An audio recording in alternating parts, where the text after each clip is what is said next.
ये बिल्कुल गलत है।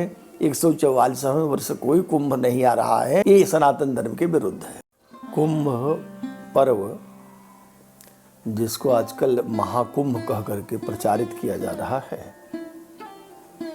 यह वस्तुतः कुंभ ही है और इसको महापर्व कह सकते हैं। पर महाकुंभ कहना शास्त्रों में कहीं ऐसा उल्लेख नहीं है कि इसको महाकुंभ की संज्ञा दी जाए।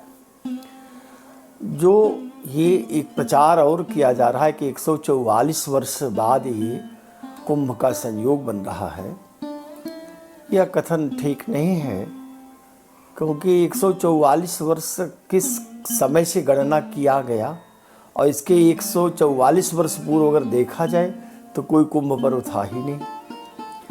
ये ऐसा इसलिए कह रहे हैं कि कुंभ हमेशा 12वें वर्ष होता है, लेकिन जब 7वां चक्र आता है कुंभ का तब वो 11वें वर्ष ही हो जाता है। जैसा कि इसके विगत कुंभ जो हरिद्वार का हुआ वो 11वें वर्ष लगा। आगे प्रयाग का जो कुंभ आने वाला है वो अभी 11वें वर्ष में लग जाएगा। तो 6 चक्र तक तो कुंभ उसी 12वें वर्ष चला करता है, लेकिन 7वां बार जब लगने को होता है तो वह 11वें वर्ष होता है।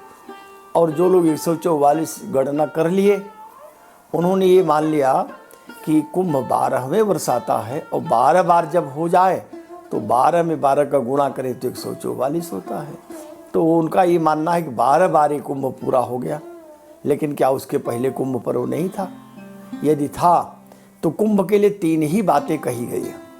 सुरेंदु गुरु संयोगः तदरासौ यत्र वत्सले, जिस वत्सर में, जिस संवत्सर में सूर्येंदु गुरु संयोग, सूर्य इंदु माने चंद्रमा और गुरु का संयोग था। कब था? जब समुद्र मंथन हुआ था।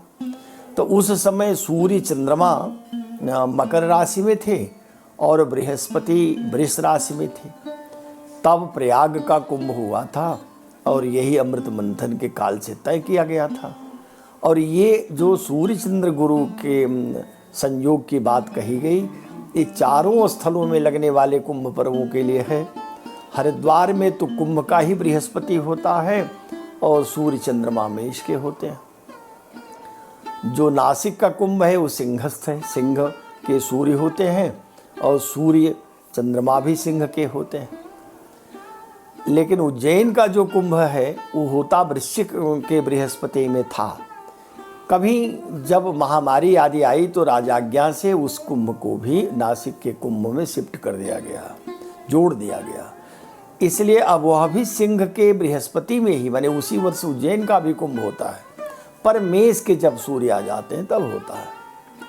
तो ये जो चारों कुंभ हैं, ये चारों के मूल में सूर्य चंद्रमा और बृहस्पति के योगदान को ध्यान रखा जाता है। सूर्य चंद्रमा बृहस्पति प्रायः उसी स्थिति में रहते हैं जब कुंभ होता है।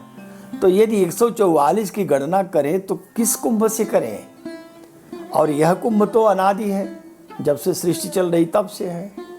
लेकिन यदि बाद से भी माना जाए कि नहीं, भगवत पाद शंकराचार्य ने इसका आरंभ किया, तब से भी देखेंगे तो 144वें वर्ष तो 12वां कुंभ पड़ेगा ही नहीं।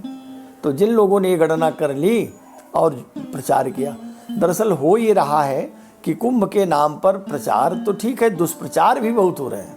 और जिसके मन में जो आ जाता है वो अपनी बात भी उसी में सोचता है कि चलो बहती गंगा में सब हाथ धो रहे हैं, एक हमारी भी बात हो जाए। ये बिल्कुल गलत है। 144वें वर्ष कोई कुंभ नहीं आ रहा है, इसलिए जो ये दुष्प्रचार हो रहे हैं वो ठीक नहीं है।